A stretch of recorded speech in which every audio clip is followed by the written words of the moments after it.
Kangkong Chirab Lalakta sniper mana, ing chikna mong hada, yikna babu, asilibak the tagatli.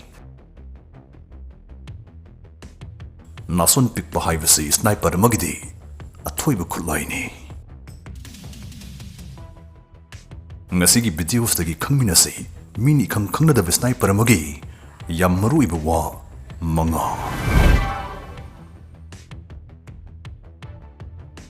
Kita ngay maram laita kudong tiningay uiba lan missing ni, snipers. Makoy gid lanjang kamdawi, makoy nagkaday faw kari tawang Ngammi haiba na jang mapung mga sige videos dagi, marit chung na kangminasi.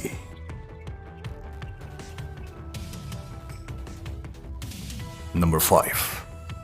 Sniper haiba matamda aikoy gi wakalda miyoi amakak laksaraga su tasing bagidi makoy ani dum sugalle. Sniper singi khwaidi marui ba mathausi operation chathriba moigi lanmi singdu cover to biba yengsin biba senabiba moibu safe oina thamba haiba sini. Jura oina lan changan ba sniper ani sigi manungda amana nongmai kapnaba shooter ni aduga amana shooter asna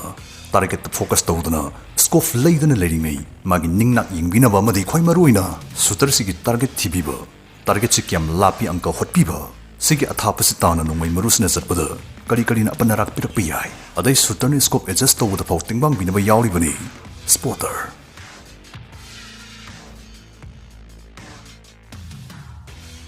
Minadi kya khangnadaba fact amani madudi nongmai kapliba shooters dagi spotters ne hena experience leba sniper oigali.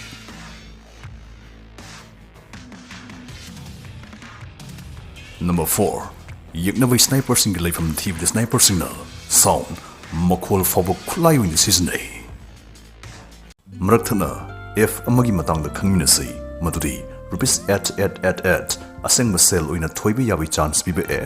F asigi maming vet visa kawi amadi masna huzik sign up bonus oina rupees 500 mi kuting maki lem na piri amka hena nungai ri adom na Darwin hariba promo code asi season ragadi adom free spin manga muksu suidana fangani haidi adongi kabi chance double ohilani adusu deposit fault tawdabi sunagi sign up khak tawbuda vet visa da adom sports trading tawba live matching free da yengba amadi casino games sing sanaraga aseng basel gi mana thoibi yagani vet visa fc atumna nangi friends sing da refer tawbu matam da su nang sumasu rupees 300 fangani aduga refer asisu unlimited tawbu ya halli f asigi deposit amani withdrawal 24 hours available oyamadi masi Indian website sing gi manungda withdrawal fastest oiri sign up tawraga rupees 500 sign up bonus phangbiyo minimum deposit rupees 100 amadi minimum withdrawal rupees 1000 ni aduga fc gi brand ambassador Spanish footballer Favorites na oiri 100% sports bonus and live casino bonus 12% cricket bonus and live casino daily 1.2% sports and casino rebate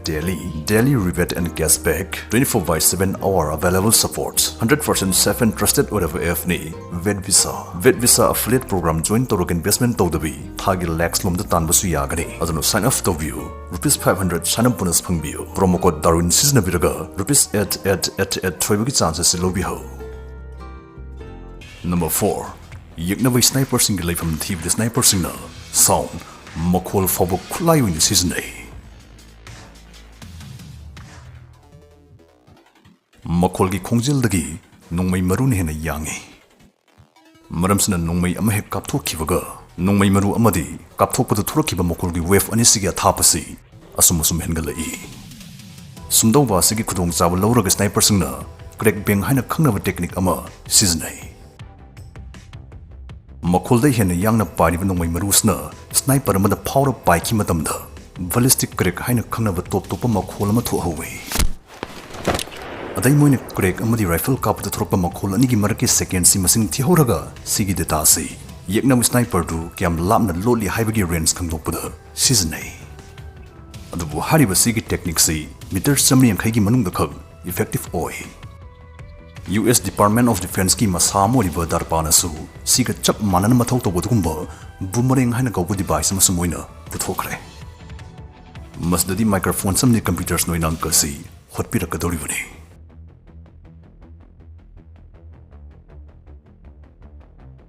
Number 3. Record tohoba sniper amani yeknaba hatkibagi khwaidigi thapa arapasi kilometer ani makhai gi mayane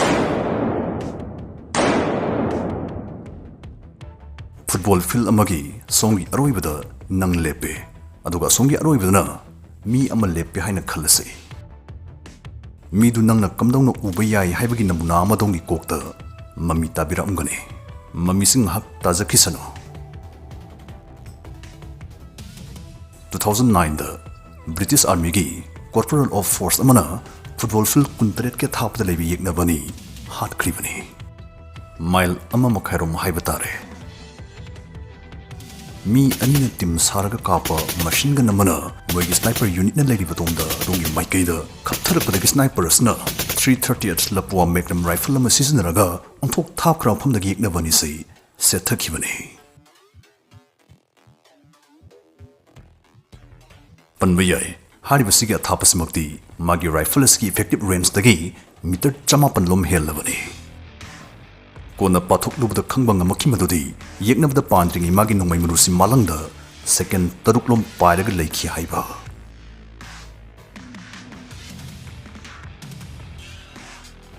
number 2 target ta paludringi nongmai marusi factor kya amana mapa chumhaloidana bagi maram lai kudam oina nungsit yawu ising manil ising mariki cham nungsit ki mayon target tu kiam ngam khatpa kiam kuthaba mpham da lei ai ngasa gi cham asina chingba kaya re adubu mayam sta ki khwadi gi na maroi factor di distance athapa gi cham asini maram di taseng mudi nongmi marusi pai banate tangdang ba mayon na tasil lubu gi phibam ni mong ni haidi man chatori lambel si achoba akon ba art magumi haibani maram sne sniper amna trigger khatringai target ki range sana khangdok pasi tangai fade arpsiga target ka samnari brahain hana identify tawdoribane target na lapthok na lerim khai nongmai maru gi lambel da hunga pislak tuna mapa chumhalloitna magi maram pislak pasi asum hengalai panmeyai ngasai khwai thapna leiba target kaptha ki sniper aduna mana trigger khatringai masu coriolis effect haiba mahana ningthine adjust tawkribane samna hairabada magi marusna malangda second taruk laringi tanja staida prithibina ungbasna maram oraga magi target si mapasen handoribani masi oithuklibani masi man hana angka hotoklaba matungda trigger khatkribani number 1 sniper amagi mafamdadi lot pahi bahai basi mana nongmai ka pahi duga chap manana maru oi camouflage sniper singi best friend ni sniper yamba gili sut haina khangnaba moina lan changsliba mafamduga amato oinaba una wanana ka kupa phiban oiba sigma physiology seasonai shetly aduga moina lolisi moi masa khakta sunate moina pariba khulai si sune maruini scope ti thorakpa amuba mokoisi masi yam jackson lot tabiyate khangmin hausi sniper amana siba changba haibasi man ke kulot kyam hai haibasigi makha suyam pole